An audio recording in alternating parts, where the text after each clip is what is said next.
Hi, I'm Terry Bird. I'm joining you today from the unceded lands of the Boonwurrung Bunurong people of the Kulin Nation, the traditional custodians of where I live in Melbourne. I pay my respects to their elders past, present and emerging, and their enduring creative and cultural practice on these lands for more than 60,000 years. I extend that respect to all Aboriginal and Torres Strait Islander people and any First Nations people viewing this video today.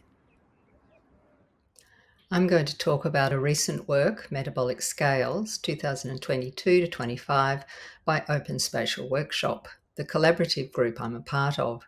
This work was exhibited at the University of Queensland Art Museum in Meanjin, Brisbane in early 2025. Open Spatial Workshop comprises Bianca Hester, an artist and associate professor in the School of Art and Design at the University of New South Wales, who lives on Dharawal land, Scott Mitchell, living on Wadawurrung land, who is an artist and lecturer in the Industrial Design program in the School of Design at the Royal Melbourne Institute of Technology, and myself, an artist and associate professor in the Fine Art department at Monash University. Open Spatial Workshop has been working together since 2003. We have a shared interest in the history of sculptural processes, the materiality of forming, and spatial practices that engage with broader social, economic, and political histories of place. Over the past 20 years, we've produced a broad range of work spanning across sculpture, installation, curated events, publications, and videos. This video was made to accompany a propositional public work that won the inaugural Melbourne Prize for Urban Sculpture in 2005. Our initial explorations focused on the effect of gravity on the way things are formed. For example, Clubs Tennis was an open workshop event held at Clubs Project, an artist-run initiative on the lands of the Wurundjeri Woiwurrung people in Naarm, Melbourne. For this event, we hired a number of tennis ball machines to propel balls through the two rooms of the gallery space and out the window in the hope that the balls would bounce off the wall on the opposite side of the laneway and return through the window. We had a 60 or 70% success rate. In 2011, our interest in gravity and its influence on how things are formed led us to Museums Victoria, where we took a mould of one of the meteorites in their collection. This meteorite was one of a group that struck the lands of the Aranda, Larantja, Pitjantjatjara and Yankunytjatjara people in Central Australia 4,700 years ago. Stories passed down by Larantja elders tell of craters being formed where the fire devil ran down from the sun and set the land ablaze, killing people and forming giant holes. As sculptors, what interested us was the way this object registered the physical forces of its formation. Originating from within the solar system approximately 4.5 billion years ago, it's a fragment from a larger asteroid. As an object, the meteorite expresses the events of its formation, the intensity of collisions with other asteroids, its splitting from a larger iron mass, and the vortices of hot gases that cause the ablations on its surface as it fell through the Earth's atmosphere at over 40,000 kilometres an hour. The meteorite also makes apparent the temporal dimensions of matter. Its duration exceeds easy comprehension and challenges anthropomorphic preoccupations. It highlights a much longer planetary memory, well beyond the human. We've cast this object in various materials, including concrete and glass, both of which feature in the video glimpse from 2015. For this video, the concrete meteorite was dropped from a crane on the grounds of a former convent in Abbotsford on the lands of the Wurundjeri people. The convent is now an art centre and housed the gallery where the video was shown. This initial engagement with the geological collections of Museums Victoria has continued to inform our work. There, as artist-in-residence exploring the collection, hearing the stories about it and learning from the staff, we gained a rudimentary geological understanding of the Earth's formation. However, this geologic understanding of the volatile and layered crust we live on is not without its problems. As detailed by Catherine Yusoff in her recent book, Geologic Life, USOF aims to shift discussions around extraction and the forms of power it sustains to acknowledge and account for the confronting histories that connect geology and racism, rocks, fossils, and theories about human evolution.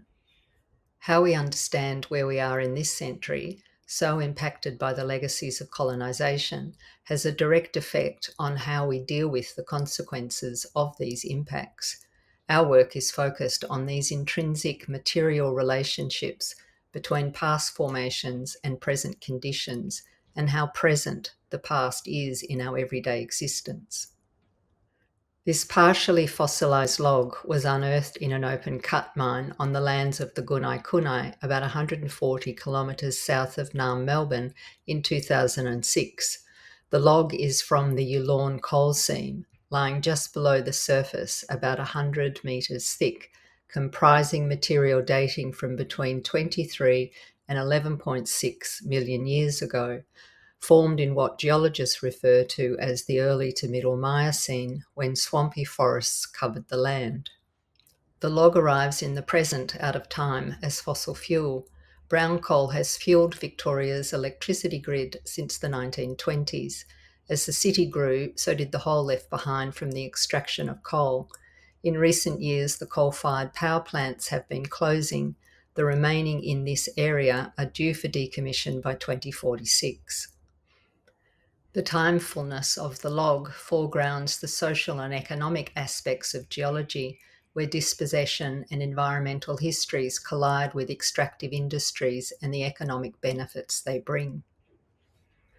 The log was one of many museum specimens we incorporated into the exhibition Converging in Time at the Monash University Museum of Art in 2017. This exhibition was also accompanied by a bus trip to Willamy Morang, where Wiradjuri people have quarried greenstone for thousands of years. This stone was highly sought after due to its hardness and was traded across Australia prior to colonisation. Our research into these objects was collated in a publication that included stories of how they ended up in the collection, the social and political histories associated with them, and theoretical considerations that they gave rise to. One of the specimens we became particularly interested in was a piece of banded iron. Banded iron has been the focus of our work for a number of years now and is the basis of the current project Metabolic Scales. Early on, our research into banded iron led us to Martin van Kranendonk, who was at the time Professor of Geology at the University of New South Wales, where Bianca works. Martin is a leading researcher into early life in the Archean eon. This is the second of the Earth's 4 geologic eons, spanning 4 to 2.5 billion years ago. It is characterised by the emergence of early crusts and the appearance of the first life forms. Martin has a particular interest in fossil stromatolites, which are found in the Pilbara region of Western Australia, where the banded iron is from. Descendants of these ancient organisms continue to bathe in the hypersaline lakes and marine lagoons of Western Australia. Those present in Lake Thetis are believed to be more than 3,000 years old. The Inuit people, the traditional custodians of the lands and waters where the lake is found, share a story of their understanding of how the world came to be and continues to exist, in which Wakati, the rainbow serpent, came down from the north. Wakati created Kumba Chila, a nearby hill, and then rested in Lake Thetis to lay its eggs before forming the islands off the coast. The eggs in Lake Thetis are represented by the stromatolites. Stromatolites may look like inanimate rocks, however they have been shown to be layered microbial communities built mainly of photosynthetic cyanobacteria, which trap and bind sand and sediment grains. These microbial mats have played a crucial role in the biogeochemical cycles that date back 3.5 billion years. The atmosphere during this period was rich in methane and carbon dioxide but lacked oxygen. There is evidence to suggest that a range of simple life forms began to harness energy from the sun at this time, performing different types of photosynthesis. Some of these microbes, such as cyanobacteria, gave off oxygen as a byproduct, which was released into the oceans, gradually increasing over a period of 200 to 300 million years. This period is known as the Great Oxidation Event. Initially, the oxygen released into the ocean reacted with other elements such as dissolved iron, causing them to precipitate and settle on the ocean floor. Vast deposits built up over millions of years, forming the banded iron that is mined in the Pilbara today. Later, oxygen escaped into the atmosphere and transformed the planet into one that supports life as we know it. These rocks tell a story of climate and life in which we have been the beneficiaries. The question is, could our current practices trigger a return to the anoxic conditions that prevailed when these tiny ancient stromatolites slowly transformed the orange skies full of methane and green oceans into what supports our lives today? It is questions of metabolism such as this that the elements in the work Metabolic Scales seeks to foreground. The installation included multiple videos and other elements distributed in the gallery space to allow for different sequences to coincide and trigger oscillating narratives. In one corner there was a pair of videos. One screened footage of a Fortescue Metals heavy haul train filmed on Kariyari lands at the FMG Bridge near South Headland in Western Australia. These trains can be over 2 kilometres long and deliver 34,000 tonnes of ore to the port up to 15 times a day. The first shipment of iron ore from the Pilbara in 1966 was to the Yawata Iron and Steel Company in Japan.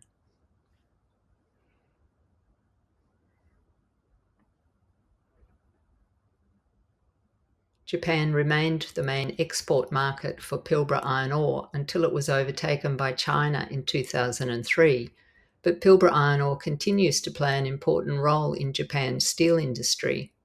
On the wall opposite to the FMG train was footage filmed in Matsuto of the Joban and Ueno Tokyo railway lines. I was fortunate to visit Matsuto at the beginning of 2024 as a guest of the Tokyo University of the Arts and Paradise Air. An exponential increase in steel production in Japan from the 1950s was accompanied by extensive investment in infrastructure such as railways. Another paired set of screens alternated between one sequence showing footage of ore carriers loading at the port of Port Hedland, paired with footage of scrap metal sorting. Both were filmed at locations on Kurrajari lands, Western Australia. The other sequence panned up the face of banded iron formations from Kalamata Gorge, filmed on Binjama, Innawonga and Karama lands at Karajini National Park in Western Australia, and footage of core samples from the Hamersley Basin, filmed on the lands of the Wujak Noongar people of Boorloo, Perth, at the Geological Survey of Western Australia's Core Library.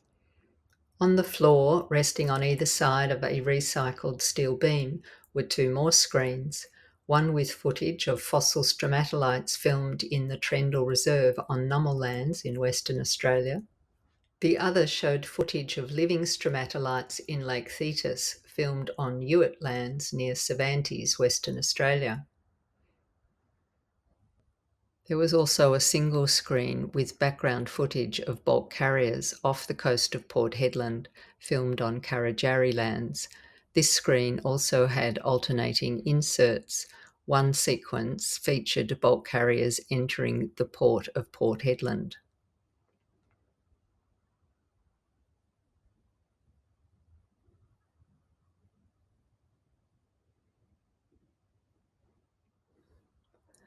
The other sequence was a group of men clapping. This is archival footage from 1972, accessed from the Rio Tinto film collection at the State Library of Western Australia. The occasion is celebrating an industrial agreement that hoped to ensure the mining operations would not be disrupted by workers striking for better conditions.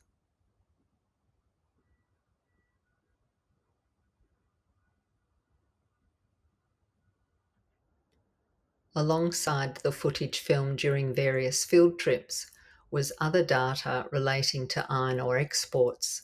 This screen was streaming live ship tracking data provided by marinetraffic.com. We focused on the Pilbara coast and the very distinct trail of green arrows which shows the boats en route to and from China, Japan, and other ports in Northeast Asia. Other data was fed into the work via this LED screen. It had 3 lines of information. The top was the exchange rate between the US and Australian dollars.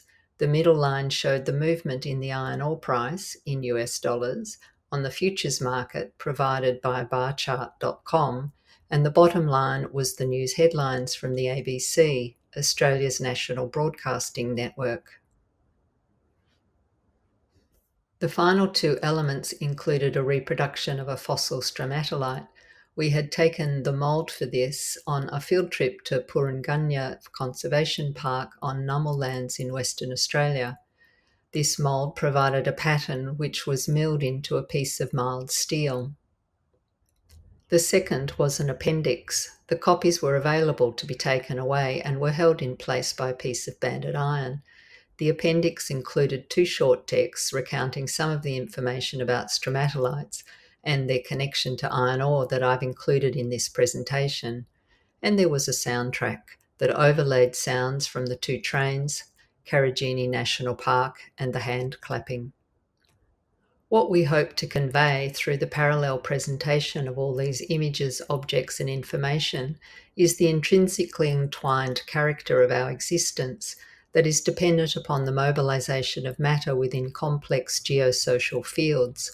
We want to foreground our dependence on events from deep in the past, the debt we owe to the communities that have been dispossessed of their land, more often than not without treaty or compensation, to provide the resources with which the lives we enjoy are built. As Ed Conway writes, not everything in the world is built of steel, but almost everything in the world is made with machines made of steel.